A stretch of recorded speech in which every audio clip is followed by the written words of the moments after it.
Statistics by Savitha. Last sample test complete ಆಗಿದ ನಂತರ ನಿಮಗೆ ಸ್ಮಾಲ್ ಸ್ಯಾಂಪಲ್ ಟೆಸ್ಟ್ ಬರುತ್ತೆ. ಈಗ ಇಲ್ಲಿ ಸ್ಮಾಲ್ ಸ್ಯಾಂಪಲ್ ಟೆಸ್ಟ್ ಕೂಡ ಸೇಮ್. ಈಗ ಲಾಸ್ಟ್ ಸ್ಯಾಂಪಲ್ ಟೆಸ್ಟ್ ನಿಮಗೆ ಅಂಡರ್ಸ್ಟ್ಯಾಂಡ್ ಆಗಿಬಿಟ್ಟಿದ್ರೆ ಟಿ ಟೆಸ್ಟು ಕೈ-ಸ್ಕ್ವೇರ್ ಟೆಸ್ಟ್ ಈಸಿಯಾಗಿ ಅಂಡರ್ಸ್ಟ್ಯಾಂಡ್ ಆಗಿಬಿಡುತ್ತೆ ಇಲ್ಲಿ. ಓಕೆ, ಇದರಲ್ಲಿ ಒಂದು ಸ್ವಲ್ಪ ಚೇಂಜಸ್ ಇದೆ. ಆ ಚೇಂಜಸ್ಸನ್ನು ನಾನು ಇಲ್ಲಿ ಡಿಫ್ರೆನ್ಸನ್ನು ಹೇಳ್ತಾ ಹೋಗ್ತೀನಿ ನಿಮಗೆ. ಟಿ ಟೆಸ್ಟಲ್ಲಿ ಒಂದು ಕ್ವಶನ್ ಕಂಪಲ್ಸರಿ ಎಕ್ಸಾಮಿಗೆ ಬರುತ್ತೆ ಅನ್ಕೊಳ್ತೀನಿ. ಫೈನಲ್ ಎಕ್ಸಾಮ್ಗೂ ಕೂಡ ಯೂಸಲಿ ಕೇಳ್ತಾರೆ. ಮತ್ತು ಫಸ್ಟ್ ಈಗ ಇದರಲ್ಲಿ ಯಾವುದು ಸೆಕೆಂಡ್ UTಯಲ್ಲೂ ಕೂಡ, ಯಾಕಂದರೆ ಸ್ಟ್ಯಾಟಿಸ್ಟಿಕಲ್ ಇನ್ಫರೆನ್ಸನ್ನು ಮ್ಯಾಕ್ಸಿಮಮ್ ಕೇಳೋದ್ರಿಂದ ಇಲ್ಲಿ ಟಿ ಟೆಸ್ಟಲ್ಲಿ 3 ಟೆಸ್ಟ್ ಇಂಪಾರ್ಟೆಂಟ್ ಆಗುತ್ತೆ. ಬಟ್ 3 ಟೆಸ್ಟಲ್ಲಿ ಯಾವುದಂತ ನಾನು ಹೇಳ್ತೀನಿ ನೋಡಿ ನಿಮಗಿಲ್ಲಿ. ಟಿ ಟೆಸ್ಟಲ್ಲಿ 3 ಅಪ್ಲಿಕೇಶನ್ ಇದೆ, ಹೌದಾ. ಫಸ್ಟ್ ಒನ್ ಬಂದ್ಬಿಟ್ಟು test for a population mean of population using a small sample. ಅಂದ್ರೆ ಟಿ ಟೆಸ್ಟ್ ಬಂದ್ಬಿಟ್ಟು ಇಲ್ಲಿ ನಿಮಗೆ n is less than 30. n ಅನ್ನ ಲೆಸ್ ದ್ಯಾನ್ 30 ತಗೊಳ್ತೀವಿ ನಾವು, ಸ್ಯಾಂಪಲ್ ಸೈಜ್ ನ ಲೆಸ್ ದ್ಯಾನ್ 30. ಅಲ್ಲಿ ಲಾಸ್ಟ್ ಸ್ಯಾಂಪಲ್ ಟೆಸ್ಟ್ ಅಲ್ಲಿ more than 30, more than or equal to 30, 100, 200, 160, 60, 50 ಅಂದ್ರೆ 30 ಅಬೋವ್ ಇರ್ತಿತ್ತು ಸ್ಯಾಂಪಲ್ಸ್. ನೀವು ಯಾವುದೇ ಎಕ್ಸಾಂಪಲ್ ಅಲ್ಲಿ ಎಕ್ಸರ್ಸೈಸ್ ಅಲ್ಲೂ ಕೂಡ ನೋಡಿದ್ರೆ ಎಲ್ಲ ಎಕ್ಸಾಂಪಲ್ಲು ಕೂಡ ಅಲ್ಲಿ n ಮೋರ್ ದ್ಯಾನ್ 30 ಇರುತ್ತೆ. ಬಟ್ ಇಲ್ಲಿ ಟಿ ಟೆಸ್ಟ್ ಮತ್ತು ಕೈ-ಸ್ಕ್ವೇರ್ ಟೆಸ್ಟ್ ಅಲ್ಲಿ ನಿಮಗೆ ಮಿನಿಮಮ್ ಆಗಿರುತ್ತೆ. ಮಿನಿಮಮ್ ಅಂತಂದ್ರೆ ಲೆಸ್ ದ್ಯಾನ್ 30 ಇರುತ್ತೆ. ಇಲ್ಲಿ ಲೆಸ್ ದ್ಯಾನ್ 30 ಇರೋದ್ರಿಂದ ನಿಮ್ಗೆ ಎಕ್ಸಾಂಪಲ್ ಇಲ್ಲಿ ಹೆಂಗ್ ಮಾಡೋದು ಅಂತ ನೋಡ್ತೀನಿ. ಯೂಶಲಿ ಒಂದ್ ಸ್ವಲ್ಪ ಅದ್ರ ಡಿಫ್ರೆನ್ಸ್ ಬಿಟ್ರೆ ಮತ್ತೆ ಒಂದ್ ಸ್ವಲ್ಪ ಫಾರ್ಮುಲಾದಲ್ಲಿ ಚೇಂಜ್ ಆಗುತ್ತೆ ಇಲ್ಲಿ. First test for population mean, test for equality of means ಅಂದ್ರೆ ಟೂ ಸ್ಯಾಂಪಲ್ಸ್ ಇಲ್ಲಿ. Third one is a paired t test ಅಂತ ತಗೊಳ್ತೀವಿ, dependent samples. Second one is a independent samples ಬರುತ್ತೆ ಇಲ್ಲಿ. ಓಕೆ, ಈಗ ಫಸ್ಟ್ ಟೆಸ್ಟ್ ಬಂದ್ಬಿಟ್ಟು ಈಗ to test the significance of mean of a population using a small samples. Using small samples ಅದರಲ್ಲಿ ಏನ್ difference ಅಂತ ಡಿಫ್ರೆನ್ಸ್ ಏನು ಇಲ್ಲ ಇಲ್ಲಿ. ಬಟ್ ನಾನು ತೋರಿಸ್ಕೊಡ್ತೀನಿ ನೋಡಿ ನಿಮ್ಗೆ ಏನ್ ಡಿಫ್ರೆನ್ಸ್ ಅಂತ.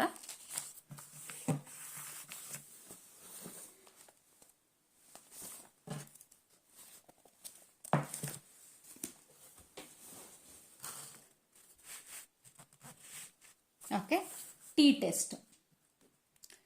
ಟೆಸ್ಟ್ ಅಲ್ಲಿ first application test for population ಮೀನ್.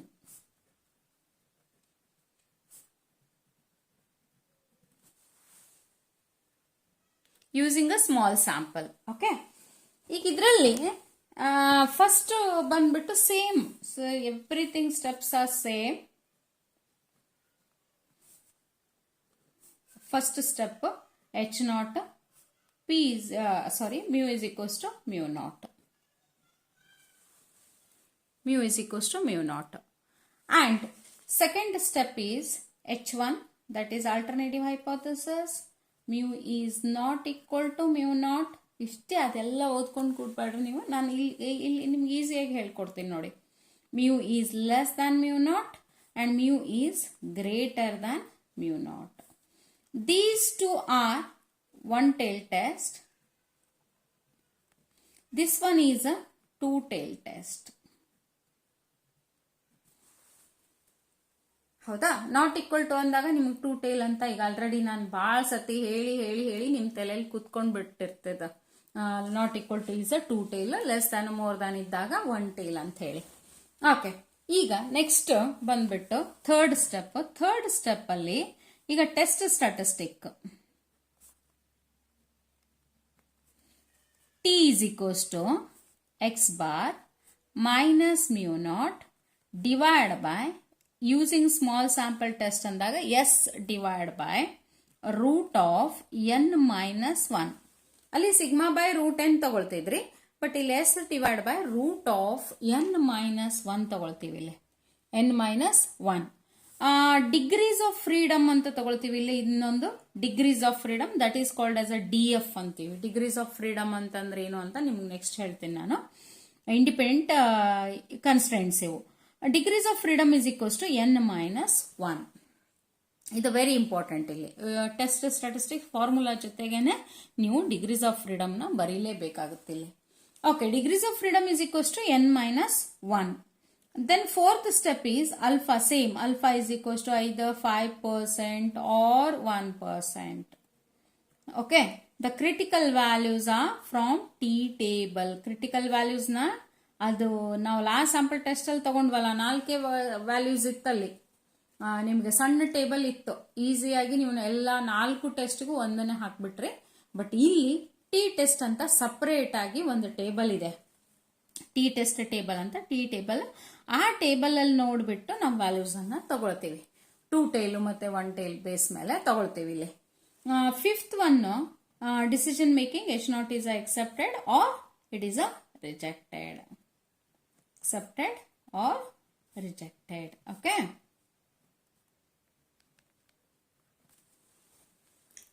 ಇದಿಷ್ಟು ಇದು ಪ್ರೊಸೀಜರ್. ಇದು ಯಾವುದು? T test first test procedure ಇದು.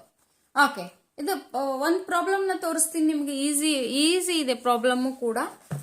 ಸೇಮ್ ಟೈಪ್ ಆಫ್ ಎಕ್ಸಾಂಪಲ್ಸ್ ನಿಮ್ಗೆ ಎಲ್ಲೂ ಅಲ್ಲಿ ಏನು ಚೇಂಜ್ ಅನ್ಸಿರಂಗಿಲ್ಲ, ಬಟ್ ಓನ್ಲಿ ದ ಸ್ಯಾಂಪಲ್ಸ್ ಅಷ್ಟು, ಸ್ಯಾಂಪಲ್ ಸೈಜ್ ಅಷ್ಟು ಚೇಂಜ್ ಇರುತ್ತೆ.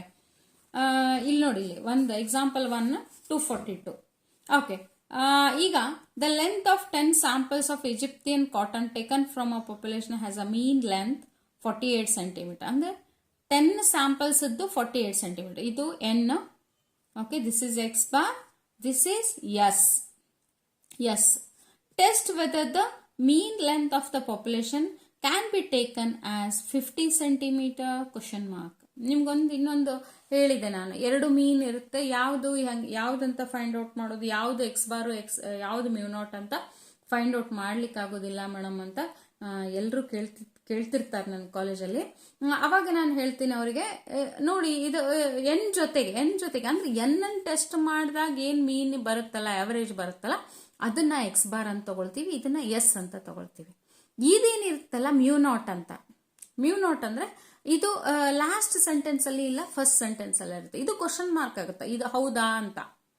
50 ಸೆಂಟಿಮೀಟರ್ ಇದೆನಾ, ಇದನ್ನ ಟೆಸ್ಟ್ ಮಾಡಿದಾಗ ನಾವು ಇದು 50 ಸೆಂಟಿಮೀಟರ್ ಇರ್ಬೋದಾ ಅಂತ ಹೇಳಿ, ಅದೇನಿರುತ್ತಲ್ಲ ಮ್ಯೂನಾಟ್ ಇರುತ್ತೆ ಅವಾಗ್ಲೂ. ಈಗ n is equals to 10, x bar 48, s is 3, mu is equals to 120 and alpha is equals to 5%. Okay, then same mu is equals to 50 and mu is not equal to 50. Under H0, the test statistics is x bar minus mu divided by s by root of n minus 1, that is 48 minus 50 divided by 3 divided by root of 10 minus 1, that is a 9. 9 it comes, 3 cancels, that answer is minus 2. Answer is a minus 2. Okay, then alpha is equals to 5%. Then the degrees of freedom is equals to n minus 1, that is a 9. Alpha 5%, ನೆನ್ಪಿಟ್ಕೊಳ್ಳಿ, alpha 5%, degrees of freedom 9, ಅಂದ್ರೆ 2 tail test. ಇಲ್ಲಿ table value ಇದೆ.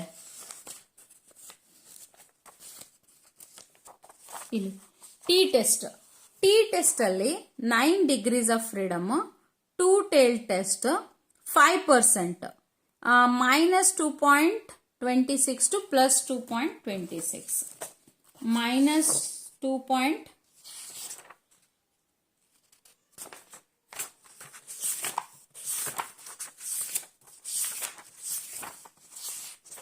Okay, ನೋಡಿ, minus 2.26 to plus 2.26. Okay, what is our answer? Our answer is minus 2. T value is minus 2. Then it comes inside. Then H0 is accepted. What is H0? H0 is mu is equals to 50. Then the mean length of the population can be taken as 50 centimeter. Okay, this you got it, I think so. Easy ಆಗಿದೆ, but only the thing is ನೀವು S divide by root of n minus 1 ತಗೊಳ್ತೀರಿ, ಮತ್ತೆ degrees of freedom ಅನ್ನ ಇಲ್ಲೇ find ತಗೊಳ್ತೀರಿ. Okay, ಇದು ನಿಮ್ದು first test. ಈಗ second test ಬಂದ್ಬಿಟ್ಟು, ಈಗ ಇದು ಗೊತ್ತಾಯ್ತು ಅನ್ಕೊಳ್ತೀನಿ. ಇದು 1ನೇ ಟೆಸ್ಟ್ ನೋಡ್ಬಿಟ್ರೆ ನಿಮ್ಗೆ ಈಸಿಯಾಗಿ 2ನೇದ್ದು 3ನೇದ್ದು ಎಕ್ಸಾಂಪಲ್ ಮಾಡ್ಬಿಟ್ಟು, ಈ ರೀತಿ ಎಕ್ಸಾಂಪಲ್ ಯೂಸಲಿ ಎಕ್ಸಾಮಿಗೆ ಬರಲ್ಲ. ಈ ರೀತಿ ಎಕ್ಸಾಂಪಲ್ ನೀವು ಈ ರೀತಿನೇ ತಗೊಂಡ್ರೆ ಬೆಟರ್. ಇದೇನಿಲ್ಲ, ಇದು ವ್ಯಾಲ್ಯೂಸ್ ಅನ್ನು ಕೊಟ್ಟಿರ್ತಾರ ಅವರು. ಇದನ್ನ ನಾವೇನ್ ಮಾಡ್ತೀವಿ ಅಂದ್ರೆ ಎಕ್ಸ್ ಬಾರ್ ಕ್ಯಾಲ್ಕುಲೇಟ್ ಮಾಡ್ತೀವಿ, ಮತ್ತೆ ಎಸ್ ಕ್ಯಾಲ್ಕುಲೇಟ್ ಮಾಡ್ತೀವಿ.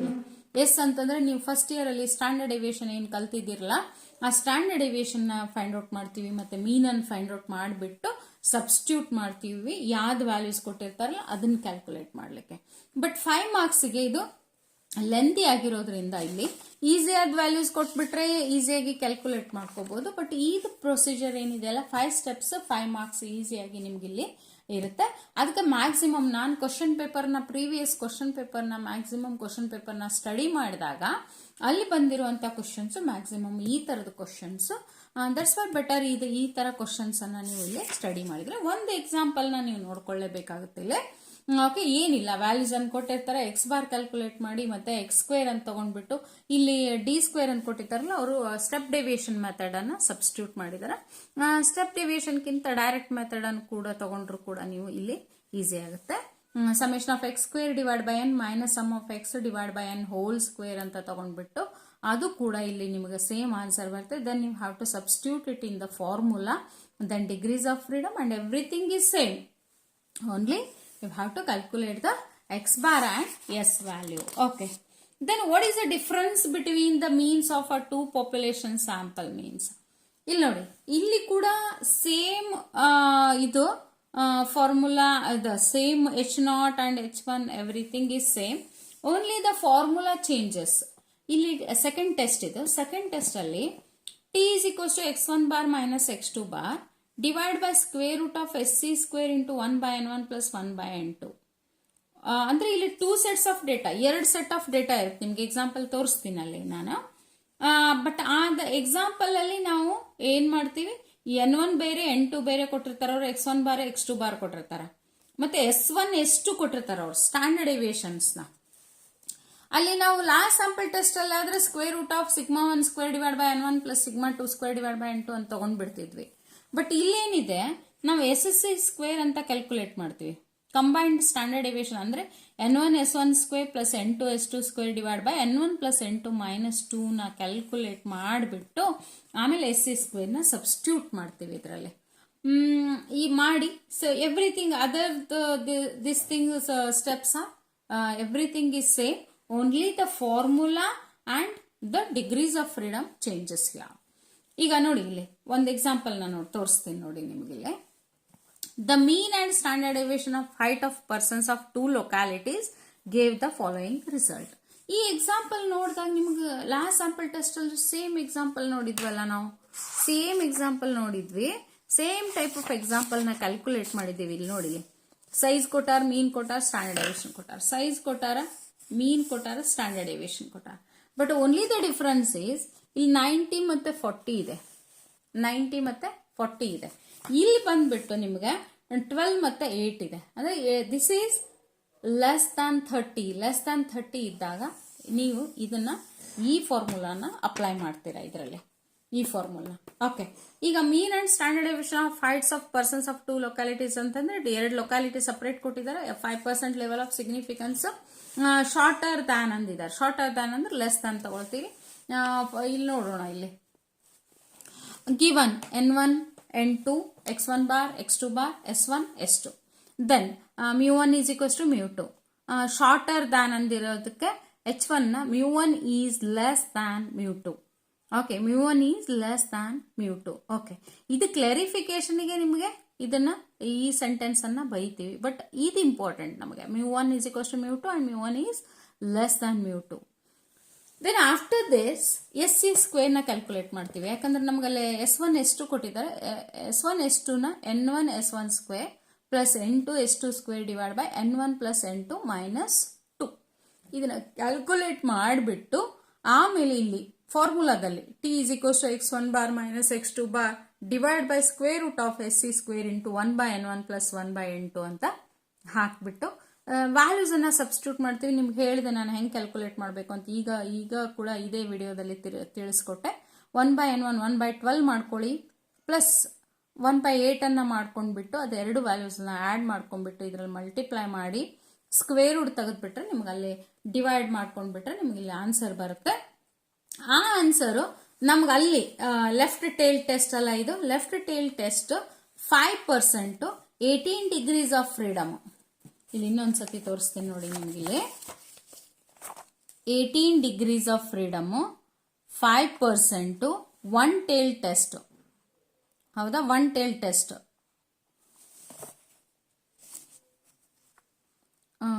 18 -1 ಪಾಯಿಂಟ್ ಶಾರ್ಟರ್ ದ್ಯಾನ್ ಅಂತ ಐತಿ, -1.73 1 ವ್ಯಾಲ್ಯೂ ಇಲ್ಲಿ. ಬಟ್ ನೀವು ಎರಡು ವ್ಯಾಲ್ಯೂಸ್ ತಗೊಳ್ತಿದ್ರೆ ತಗೊಳ್ಳಿ, ನಿಮ್ಗೆ ಕನ್ಫ್ಯೂಷನ್ ಇದೆ ಇಲ್ಲಿ. ಬಟ್ -1.734 ತಗೊಂಡ್ಬಿಟ್ಟು ಈಗ ನಿಮ್ದು ವ್ಯಾಲ್ಯೂ ಏನಿದೆ -1.24 outside, -1.24 sorry inside the value. Acceptance reason ಅಲ್ಲಿ ಬರೋದ್ರಿಂದ H0 ಈಸ್ ಎಕ್ಸೆಪ್ಟೆಡ್. H0 ಇಲ್ಲಿ ಎಕ್ಸೆಪ್ಟ್ ಆಗಿಬಿಡುತ್ತೆ. ಸೇಮ್ ಇಲ್ಲೂ ಕೂಡ ಡೇಟಾ ಸೇಮ್. ಬಟ್ ಈ ಡೇಟಾನ ನಿಮ್ಗೆ ಇಲ್ಲಿ ಏನಾದರೂ 10 ಮಾರ್ಕ್ಸ್ ಕೊಟ್ರೆ ಸೆಕೆಂಡ್ ಯೂನಿಟ್ ಟೆಸ್ಟ್ ಅಲ್ಲಿ ಕೊಡ್ಬೋದು. ಬಟ್ ನನ್ಗನ್ಸುತ್ತೆ, ಯಾಕಂದ್ರೆ ಫೈನಲ್ ಎಕ್ಸಾಮ್ಗಂತೂ ಇದು ಲೆಂದಿ ಪ್ರೊಸೀಜರ್ ಆಗುತ್ತೆ. ಫೈನಲ್ ಎಕ್ಸಾಮ್ ಅಲ್ಲಿ ಲೆಂದಿ ಪ್ರೊಸೀಜರ್ ಆಗಿರೋದ್ರಿಂದ ಈ ಟೈಪ್ ಆಫ್ ಪ್ರಾಬ್ಲಮ್ಸ್ ಅನ್ನ ಕೊಡೋದಿಲ್ಲ. ಡೈರೆಕ್ಟ್ ಆಗಿ ಎಲ್ಲ ಕ್ಯಾಲ್ಕುಲೇಟ್ ಮಾಡಿದ್ದ ಟೈಪ್ ಅನ್ನೇ ನಿಮ್ಗೆ ಎಕ್ಸಾಮ್ ಅಲ್ಲಿ ಕೊಟ್ಟಿರೋದು ಪ್ರೀವಿಯಸ್ ಕ್ವಶನ್ ಪೇಪರ್ ಅಲ್ಲಿ. ಹಿಂಗಾಗಿ ಅದೊಂದು ನೋಡ್ಕೊಳ್ಳಿ ಇದನ್ನೊಂದು. ನೆಕ್ಸ್ಟ್ ಈಗ ಥರ್ಡ್ ಟೆಸ್ಟ್ ಇದರಲ್ಲೇ 3 ನಿಮ್ಗೆ ತಿಳಿಸ್ಕೊಟ್ಬಿಡ್ತೀನಿ. Pair t test is very very very important. ಈ ಪೇರ್ ಟಿ ಟೆಸ್ಟ್ ನಿಮಗೆ ಮ್ಯಾಕ್ಸಿಮಮ್ ಕ್ವಶನ್ಸ್ POQ ಅಥವಾ ಕ್ವಶನ್ ಅಲ್ಲೂ ಬಂದಿದೆ.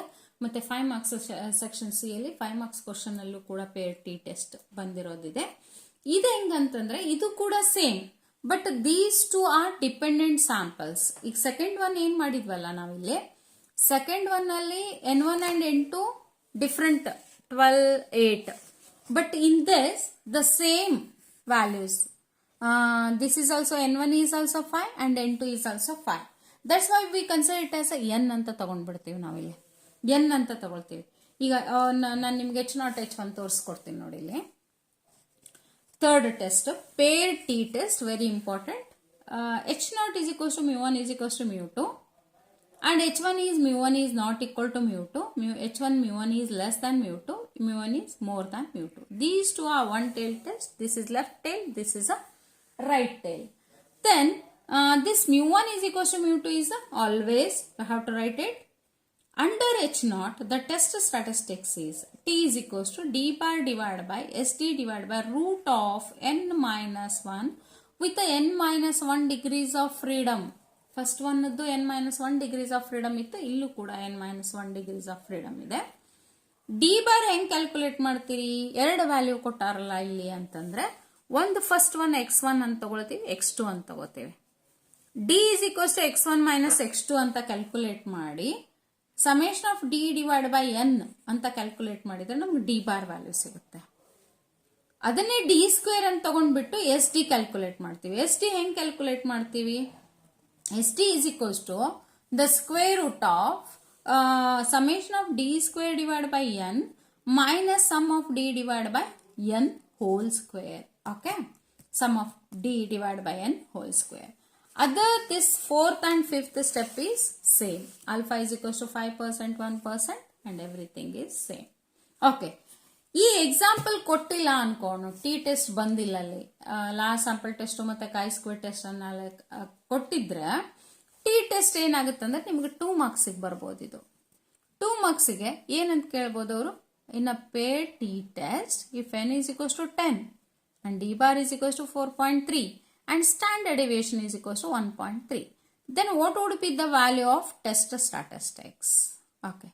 Then the test statistics T is equals to D bar divided by ST divided by root of N minus 1.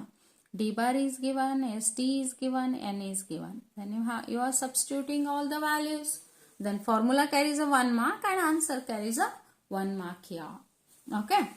ಅಲ್ಲಿ formula ಮತ್ತು answer ಒಂದೊಂದು ಮಾರ್ಕಲ್ಲಿ ತಗೊಂಡ್ಬಿಡುತ್ತೆ. Example 9 ನೋಡೋಣ. ಈಗ ಎಕ್ಸಾಂಪಲ್ 9 ದಿಸ್ ಟೈಪ್ ಇಸ್ ಈ ಟೈಪ್ ವೆರಿ ವೆರಿ ಇಂಪಾರ್ಟೆಂಟ್ ಆಗುತ್ತೆ. IQ of 5 students before and after training is given below. ಆಮೇಲೆ ಇದು ಇನ್ನೊಂದು ನಿಮ್ಗೆ ಏನಂದ್ರೆ, ಈ ಎಕ್ಸಾಂಪಲ್ ನೋಡಿದ ತಕ್ಷಣ ಗೊತ್ತಾಗ್ಬಿಡುತ್ತೆ ನಿಮ್ಗೆ ಪೇರ್ ಟಿ ಟೆಸ್ಟ್ ಇದು ಅಂತ. ನೀವು ಅದನ್ನ ನೋಡಿದ ತಕ್ಷಣ before training, after training, before yoga, after yoga, before ಧ್ಯಾನ, ಆಫ್ಟರ್ ಧ್ಯಾನ, before coaching, after coaching, before IQ, after IQ, like that the problems ಅದೇ. ದೆನ್ ಅಂದ್ರೆ ಎರಡು ಡಿಪೆಂಡೆಂಟ್ ಸ್ಯಾಂಪಲ್ಸ್ ಇರೋದ್ರಿಂದ. Okay, Then before training and after training, test whether there is a significant difference between average IQ of a students before and after training. Then what is the solution part? First, H0. H0 is mu1 is equal to mu2. H1 is mu1 is less than mu2. Okay. ಇಲ್ಲಿ less than more than ಅಂತ ಏನು ಕೊಟ್ಟೇ ಇಲ್ಲ. There is a significant difference between ಅಂತ ಕೊಟ್ಟಾರ. ಮತ್ತೆ ಇಲ್ಲಿ ಯಾಕ್ರಿ ಲೆಸ್ ದ್ಯಾನ್ ತಗೊಂಡ್ರಿ?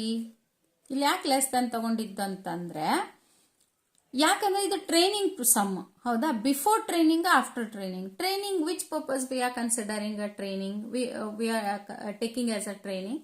Training after that it improves, the marks should be improves ಅಂತ. ಓಕೆ, ಈಗ IQ ಬಿಫೋರ್ ಟ್ರೈನಿಂಗ್ 1 ಮಾರ್ಕ್ಸ್ ಇರುತ್ತೆ, ಆಫ್ಟರ್ ಟ್ರೈನಿಂಗ್ ಮತ್ತೆ ಚೇಂಜ್ ಆಗುತ್ತೆ ಮಾರ್ಕ್ಸ್ ಅಂತ ಹೇಳಿಬಿಟ್ಟು, that's why mu1 is less ದ್ಯಾನ್ mu2 ತಗೊಳ್ಬೇಕಿಲ್ಲಿ. Coaching, tuition some, training some ಬಂದಾಗ ನೀವು mu1 ಈಸ್ ಲೆಸ್ ದ್ಯಾನ್ mu2 ತಗೊಳ್ತೀರಲ್ಲ. Okay, after this x1, x2, d is equals to x1 minus x2 and d square you have to take it. Okay. Then d bar is equals to summation of d divided by n. 10 divided by 5. 10 after getting the 10, this summation of d, that is equals to 10 divided by 5 is equals to 2. Then st you have to summation of d square divided by n minus sum of d divided by n whole square. You have to calculate a value. Then when you are substituting this, t is equals to d bar divided by st divided by root of n minus 1. With the n minus 1 degrees of freedom. Compulsory n minus 1 degrees of freedom, 5 minus 1, 4. Then substituting, you are getting as answer 0.8165. Alpha is equals to 1%. The test is a left tail test. Then minus k is equals to minus 3.75. Then what is our answer? Minus 3.75 is a minus k value. This is 0.81 and then the H0 is accepted. Okay, H0 is accepted. Then the training is not benefited to the students. Training is not benefited to the students. Okay, ಇದೇ type examples ಈಗ ನಿಮ್ಗೆ ಒಂದೊಂದು ಟೆಸ್ಟಲ್ಲಿ 3 example ಅಂತೂ ಕೊಟ್ಟ ಬಿಟ್ಟಾರ ಅವರು. Calculate ಮಾಡ್ರಿ. ಎಲ್ಲರ ಡೌಟ್ಸ್ ಬಂದ್ರೆ ನನಗೆ ಕಮೆಂಟ್ ಮಾಡ್ರಿ, ನಾನು ಕ್ಲಿಯರ್ ಮಾಡ್ತೀನಿ ನಿಮಗೆ. ನನ್ನ ಲೈವ್ ಕ್ಲಾಸಸ್ಸು ಇದಾವೆ ಮತ್ತು ಇವು ಓಲ್ಡ್ ನನಗೆ ವಿಡಿಯೋಸು ಇದಾವೆ. ಮತ್ತು ಅಲ್ಲೂ ಕ್ಲಾರಿಫೈ ಆಗಿಲ್ಲ ಅಂದರೆ ಕಮೆಂಟ್ ಮಾಡಿರಿ. ಮತ್ತು ನಿಮಗೆ ಇಷ್ಟ ಆದರೆ ಒಂದು ಲೈಕ್ ಕೊಡಿ. ಓಕೆ ಸ್ಟೂಡೆಂಟ್ಸ್, ಕಮೆಂಟ್ ಮಾಡಿ. ಏನೇ ಡೌಟ್ಸ್ ಇದ್ದರೂ, ಏನೇ ಕ್ಲಾರಿಫಿಕೇಷನ್ ಬೇಕಿದ್ದರೂ ನೀವು ಕಮೆಂಟ್ ಮಾಡಿ. Okay, this completes your T test. Thank you students, thank you for watching the video. Subscribe, like and comment the video. Okay.